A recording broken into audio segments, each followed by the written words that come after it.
Tahukah Anda, otak merupakan bagian tubuh yang paling penting bagi manusia? Sekarang angkat tangan Anda dan letakkan pada dahi. Tepat di situ, ada bagian otak yang paling istimewa. Bagian itu disebut prefrontal cortex atau disingkat PFC. Menurut peneliti otak Jordan Grafman, PFC ini hanya ada pada otak manusia, sehingga membedakan kita dengan binatang. Bagian ini diciptakan dan dirancang khusus oleh Tuhan supaya manusia mampu memilih dan memiliki etika. PFC berfungsi seperti pemimpin. Ia bertanggung jawab untuk berkonsentrasi, memahami benar dan salah, mengendalikan diri, menunda kepuasan, berpikir kritis, dan merencanakan masa depan. PFC adalah pusat pertimbangan dan pengambilan keputusan. PFC inilah yang membentuk kepribadian dan perilaku sosial. Sayangnya, PFC adalah bagian otak yang paling mudah mengalami kerusakan. Jika PFC rusak, maka kepribadian orang bisa berubah. Rusaknya PFC bisa disebabkan oleh benturan fisik, bisa juga oleh zat kimia, seperti narkotika, psikotropika, dan zat adiktif atau nafsa. Dan ternyata penyebab paling merusak juga pornografi, yang disebut narkolema, narkotika lewat mata. Bagaimana pornografi mempengaruhi otak dan pikiran kita? Adi, remaja 12 tahun, melihat gambar di TV yang menjurus ke porno. Awalnya, ia merasa kaget dan jijik. Ini karena sistem limbik di otak Adi menjadi aktif. Sistem limbik mengatur emosi juga keinginan makan, minum, dan berhubungan seksual. Sistem limbik ini kemudian mengaktifkan zat kimia otak bernama dopamin. Dopamin memberi rasa senang, penasaran, sekaligus kecanduan. Zat ini juga aktif jika orang mengkonsumsi nafsa. Oleh karena itu, sifat candu pornografi sama dengan sifat candu nafsa.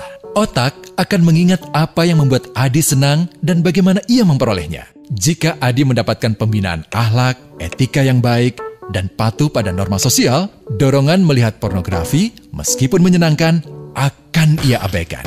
Namun karena hal itu tidak ada pada diri Adi, ketika ia sedang merasa bosan dan ingin mencari kesenangan, otak akan mendorongnya agar melihat pornografi lagi. Namun lama-lama, Adi bosan melihat jenis gambar yang sama, dan butuh yang lebih porno untuk memicu rasa senang. Sekarang, dengan internet, pornografi menjadi jauh lebih mudah didapat. Pertama, Adi membuka internet dan tidak sengaja melihat gambar yang menjurus ke porno. Berikutnya, ia sengaja membuka lagi untuk melihat yang lebih porno. Awalnya melihat yang sedikit terbuka, lama-lama semuanya terbuka. Awalnya melihat 1 menit, lama-lama 1 jam. Adi mengalami kecanduan pornografi. Bagaimana kerusakan PFC akibat kecanduan pornografi? Secara alamiah, dopamin dialirkan dari sistem limbik ke PFC. Orang yang kecanduan pornografi akan mengalirkan dopamin secara berlebihan sehingga membanjiri PFC. PFC menjadi tidak aktif karena terendam dopamin. Semakin sering PFC tidak aktif, ia akan semakin mengerut dan fungsinya terganggu. Sistem limbik justru akan berkembang semakin besar karena terus mengaktifkan dopamin, sehingga Adi cenderung untuk terus mencari kesenangan tanpa takut atas akibatnya. Jika tidak ditangani segera, Adi berpeluang besar menjadi pelanggan pornografi seumur hidup dan mengalami kerusakan otak di bagian PFC. Awalnya, ia akan kehilangan konsentrasi, penurunan kemampuan menimbang benar dan salah, serta berkurangnya kemampuan mengambil keputusan. Lama-lama, besar kemungkinan ia akan melakukan masturbasi, oral seks, hubungan seksual suka sama suka, dan mudah berganti-ganti pasangan seksual. Pernikahan dianggap tidak penting. Pasangan dianggap hanya sebagai objek seksual semata, cenderung merendahkan derajat dan kehormatan lawan jenis. Selera hubungan seksualnya pun tidak sehat dan seenaknya, kasar sampai tega memperkosa. Manusia jadi tidak ada bedanya dengan binatang. Inilah dampak yang terjadi akibat kerusakan PFC.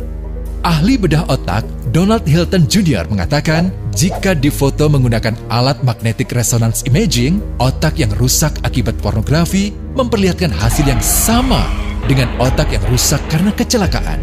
Ia juga mengatakan, Berbeda dengan dampak nafsa yang merusak otak di 3 bagian, pecandu pornografi yang sudah melakukan hubungan seks dengan anak-anak mengalami kerusakan otak di 5 bagian. Terbukti, pornografi pada anak lebih bersifat merusak karena PFC belum matang dengan sempurna.